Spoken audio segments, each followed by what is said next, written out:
The Adventures of Pinocchio by Carlo Lorenzini, writing as Carlo Collodi. Chapter 34. Pinocchio is thrown into the sea, eaten by fishes, and becomes a marionette once more. As he swims to land, he is swallowed by the terrible shark. Down into the sea, deeper and deeper sank Pinocchio, and finally, after 50 minutes of waiting, the man on the cliff said to himself, "By this time my poor little lame donkey must be drowned. Up with him, and then I can go to work on my beautiful drum." He pulled the rope with which he had tied Pinocchio. He pulled and pulled and pulled, and at last he saw appear on the surface of the water.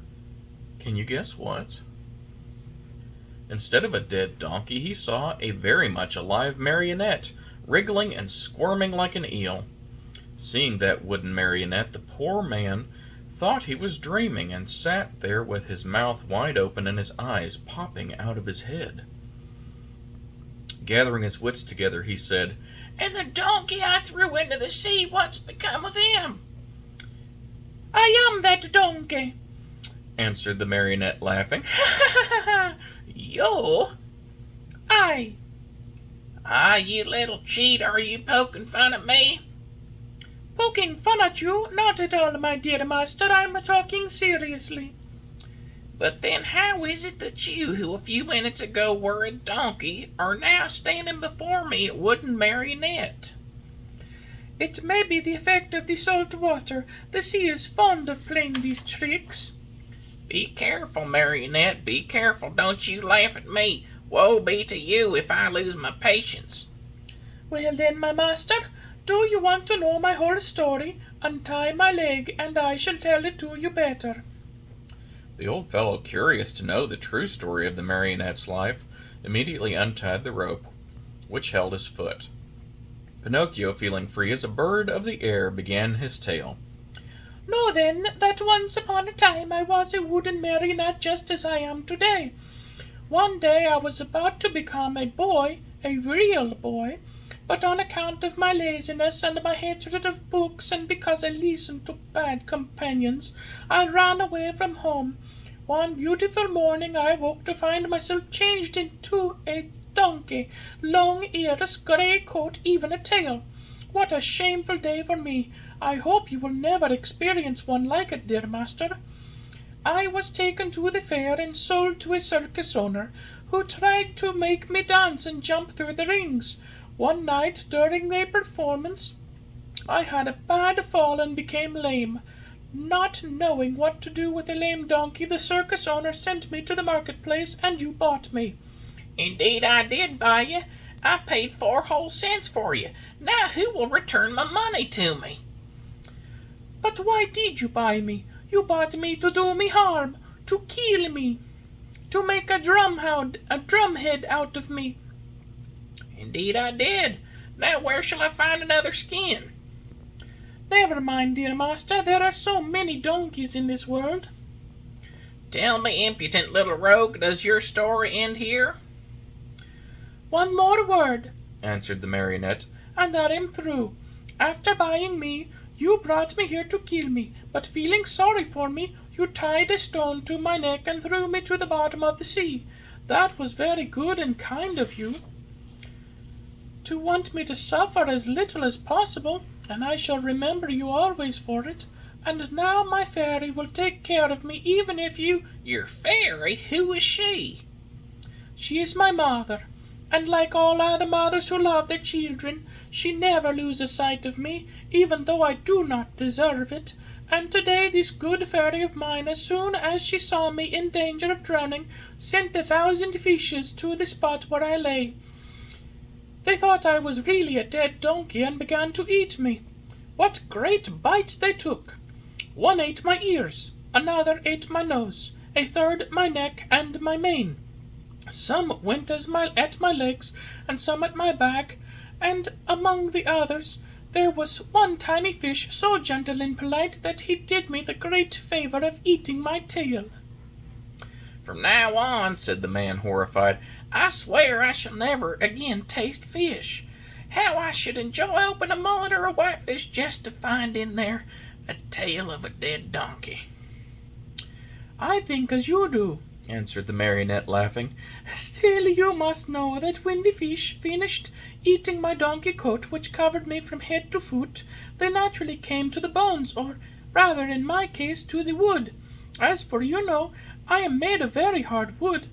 After the few bites, those greedy fish found out that the wood was not good for their teeth, and afraid of indigestion, they turned and ran here and there without saying good-bye or even as much as a thank you to me. Here, dear master, you have my story.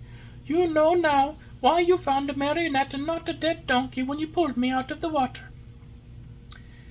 "I laugh at your story," cried the man angrily. "I know that I spent 4 cents to get you, and I want my money back. Do you know what I can do? I'm going to take you to the market and once more sell you as dry firewood." "Very well, sell me. I'm satisfied," said Pinocchio, but as he spoke he gave a quick leap and dived into the sea.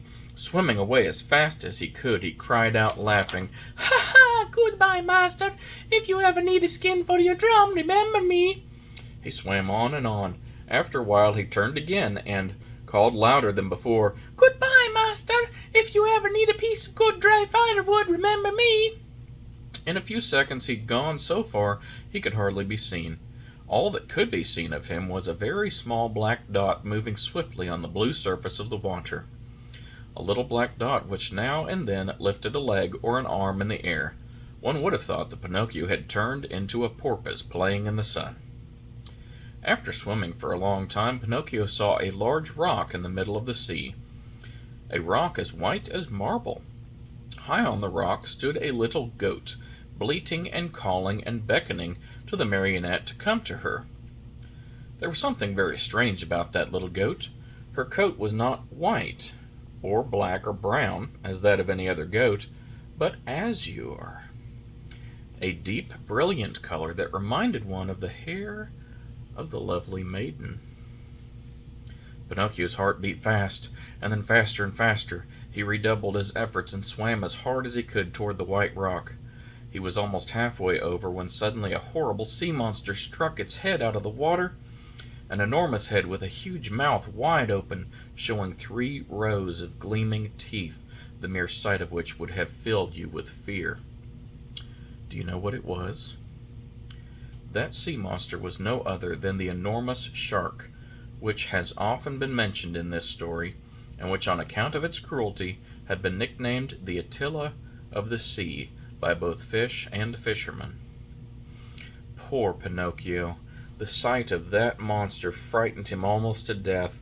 He tried to swim away from him, to change his path, to escape, but that immense mouth kept coming nearer and nearer.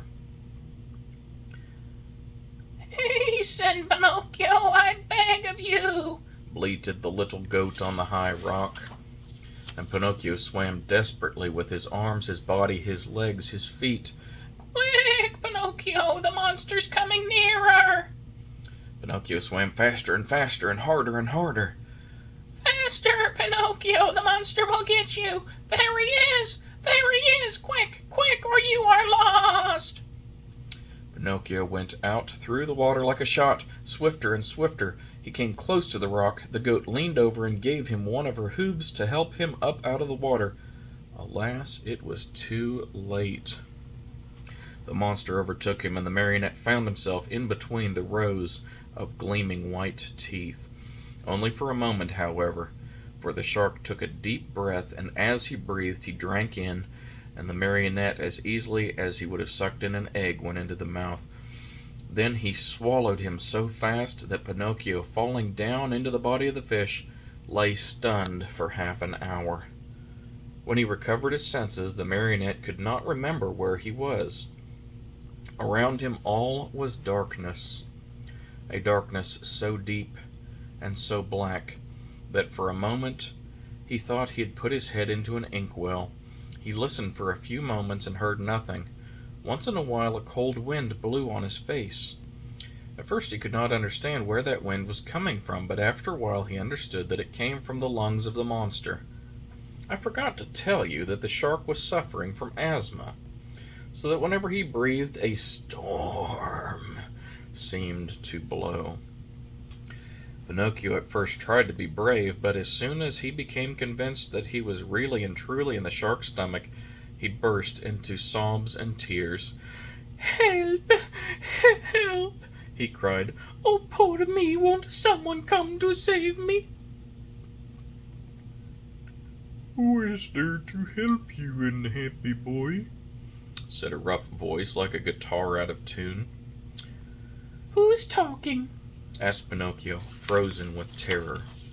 "It is I, a poor puny fish, swallowed by the shark at the same time as you. And what kind of fish are you?" "I have nothing to do with fishes. I am a marionette." "If you are not a fish, why did you let the monster swallow you?" "I didn't let him. He chased me and swallowed me without even a by your leave. And now what are we to do here in the dark?" "Wait until the shark has digested us both, I suppose." "But I don't want to be digested," shouted Pinocchio, starting to sob. "Neither do I," said the Toonie. "but I'm wise enough to think that if one is born a fish, it is more dignified to die under the water than it is in the frying pan." "What nonsense!" cried Pinocchio. "Mine is an opinion," replied the Toonie. "and opinions should be respected." "But I want to get out of this place. I want to escape." "Go, if you can."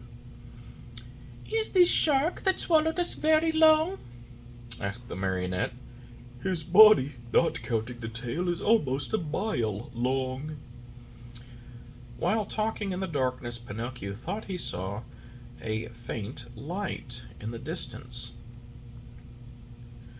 "What can that be?" he said to the Toonie. "Some other poor fish waiting as patiently as we to be digested by the shark, I shouldn't wonder." "I want to see him. He may be an old fish and may be of some way of escape." "I wish you all the luck, dear Marionette." "Goodbye, Toonie." "Goodbye, Marionette, and good luck. When shall I see you again?" Who knows? It is better not to think about it."